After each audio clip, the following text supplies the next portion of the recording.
Magandang hapon sa inyong lahat. Kami nga po pala ang Group 3. Ngayon, ikikwento ko sa inyo ang buod ng kwento ni Sundiata.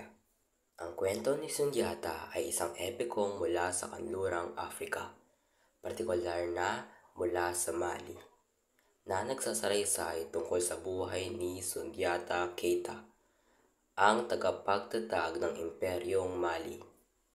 Si Sundiata ay pinanganak sa isang kaharian sa Mali at sa kanyang kabataan, siya ay may kahirapan sa paglalakad at iniisip ng iba na hindi siya magiging malakas na lider. Ngunit nang mamatay ang kanyang ama, si Haring Nare Maghan, ang kaharian ay nakuha ng kapatid na lalaki ng kanyang ina na si Dankaran Tuman, na hindi nararapat maghari. Dahil dito, pinausig si Sundiata at ang kanyang ina.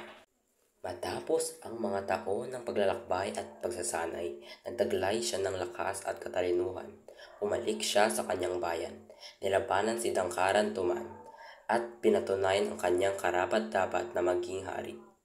Nanalo siya sa labanan, naging hari ng Mali at itinatag ang isang makapangyarihang imperyo.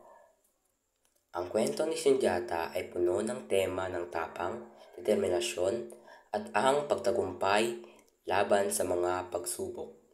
Ngayon naman, magtatanong tayo kung ano ang mga natutunan nila sa kwento ni Sundiata. Para sa akin, ang kwento ni Sundiata ay nagpapakita kung paano ang determinasyon at pagtsatsaga ay makatutulong sa pag-angat mula sa hanggang at pag-abot sa mga tagumpay. Ading, anong natutunan mo sa kwento ni Sundiata? Para sa akin, ang kwento ni Sundiata ay nagpapakita kung paano propesiya at destino ay makakapekto sa buhay ng isang tao at sa kasaysayan ng isang bansa. Ading, ano bang natutunan mo sa Sundiata? Ang mga natutunan ko sa Sundiata ay halaga ng pagkakaisa. Ang halaga ng pagkakaisa sa mga tao sa ilalim ng pamumuno ni Sundiata ay nagpapakita kung paano ang pagtutulungan at pagkakaisa ay nakakatulong sa pag-angat ng isang komunidad o bansa. Go. Ading, ano